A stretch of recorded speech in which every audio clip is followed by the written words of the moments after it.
जंगल में उस सुबह हवा कुछ अलग बह रही थी। पेड़ों की पत्तियां बिना कारण कांप रही थीं और नदी का बहाव भी जैसे किसी अनहोनी की आहट दे रहा था। उस दिन जंगल ने पहली बार समझा कि दोस्ती कभी-कभी सबसे खतरनाक शिकारी बन जाती है, क्योंकि वो पीठ पर पंजा नहीं, भरोसे का बोझ रखकर वार करती है। सघन वन राज्य के मध्य एक विशाल जंगल फैला हुआ था। ये जंगल केवल पेड़ों और जानवरों का घर नहीं था, बल्कि रिश्तों, समझदारी और धोखे का भी मैदान था। यहाँ हर जीव किसी न किसी नियम से बंधा था और हर नियम प्रकृति के संतुलन को बनाए रखने के लिए बना था। इसी जंगल में एक विशालकाय हाथी रहता था, शांत, धैर्यवान और दूसरों की मदद करने वाला। जंगल के छोटे से छोटे जीव भी उसके पास बिना भय के आते थे। उसका नाम था गजेंद्र। उसी जंगल में एक सुंदर, तेज और चालाक हिरन भी रहता था। उसका नाम था मृगेश। दोनों की मित्रता वर्षों पुरानी थी। बचपन में दोनों ने एक साथ बारिश से बचने के लिए गुफा में शरण ली थी। एक साथ नदी पार करना सीखा था और कई बार एक दूसरे को संकट से निकाला था। जंगल उन्हें सच्चे मित्र मानता था। लेकिन समय के साथ मित्रता के भीतर स्वार्थ का बीज भी पनपने लगा था। शुरुआत में ये फर्क किसी को दिखा नहीं। जंगल में जब भी कोई संकट आता, मृगेश आगे बढ़कर गजेंद्र को समझाता कि वो अपनी ताकत से समस्या सुलझा सकता है। गजेंद्र खुश होकर सबका भला करता। धीरे धीरे मृगेश ने ये समझ लिया कि गजेंद्र की ताकत उसका हथियार बन सकती है। एक वर्ष जंगल में भयंकर सूखा पड़ा। पानी के स्रोत सूखने लगे। ऐसे समय में गजेंद्र ने अपने भारी शरीर से सूखी नदी की चट्टानों को तोड़कर पानी का रास्ता बनाया। मृगेश ने ये देखा और मन ही मन सोचा कि यदि गजेंद्र को सही दिशा में मोड़ा जाए तो वो हमेशा संकटों को अवसर में बदल सकता है, लेकिन केवल उसके लिए।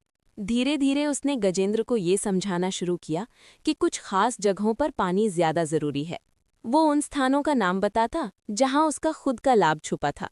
गजेंद्र को ये लगा कि वो जंगल की भलाई कर रहा है, जबकि असल में वो केवल मृगेश के हित साध रहा था। समय बीतता गया। मृगेश ने गजेंद्र को कई बार ऐसे कामों में लगाया जिससे जंगल का संतुलन बिगड़ने लगा। कहीं छोटे जानवरों के घोंसले टूटे, कहीं पेड़ों की जड़ें उखड़ गईं। लेकिन मृगेश हर बार कोई न कोई तर्क दे देता। गजेंद्र को कभी शक नहीं हुआ, क्योंकि दोस्ती के चश्मे से देखने वाला सच के कांटे नहीं देख पाता। एक दिन जंगल के बुजुर्ग कछुए ने गजेंद्र को सावधान करने की कोशिश की। उसने संकेतों में बताया कि हर मुस्कान सच्ची नहीं होती, लेकिन गजेंद्र ने इसे गलतफहमी समझा। यहीं से कहानी ने मोड़ लिया। एक बरसात के मौसम में नदी उफान पर आ गई। जंगल के निचले हिस्से में बसे जानवरों पर खतरा मंडराने लगा। गजेंद्र ने तुरंत मदद की तैयारी की। मृगेश ने इस अवसर को अपने सबसे बड़े स्वार्थ के लिए चुना। उसने गजेंद्र को एक ऐसे रास्ते पर ले जाने को कहा जहां नदी का बहाव सबसे तेज था, ये कहकर कि वहां कई जानवर फंसे हुए हैं। असल में वहां केवल मृगेश का निजी ठिकाना था, जिसे वो बचाना चाहता था। गजेंद्र बिना सोचे आगे बढ़ा। जैसे ही वो नदी के बीच पहुंचा, तेज धारा ने उसके पैरों को जकड़ लिया। उसका विशाल शरीर डगमगाने लगा। पहली बार उसे भय महसूस हुआ। मृगेश सुरक्षित ऊंचाई पर खड़ा सब देख रहा था। जब गजेंद्र संघर्ष कर रहा था, तब जंगल के कई जानवरों ने ये दृश्य देखा। उन्हें समझ आ गया कि ये प्राकृतिक आपदा नहीं, बल्कि किसी की गलत सलाह का नतीजा है। गजेंद्र किसी तरह किनारे तक पहुंचा, लेकिन उसकी ताकत टूट चुकी थी। उसकी आंखों में प्रश्न था, क्या मित्रता इतनी स्वार्थी हो सकती है? उस रात गजेंद्र अकेला बैठा रहा। जंगल शांत था, लेकिन उसके भीतर तूफान था। उसने अपने हर उपकार को याद किया और हर बार मृगेश के लाभ को देखा। उसे समझ आया कि सच्चा मित्र वो नहीं जो साथ चले, बल्कि वो है जो सही दिशा बताए। उसने निश्चय किया कि वो अब आंख मूंदकर विश्वास नहीं करेगा। अगले दिन गजेंद्र ने जंगल की सभा बुलाई।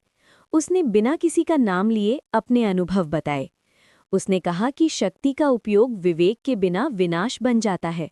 मृगेश को सब समझ आ गया। धीरे धीरे वो अकेला पड़ गया।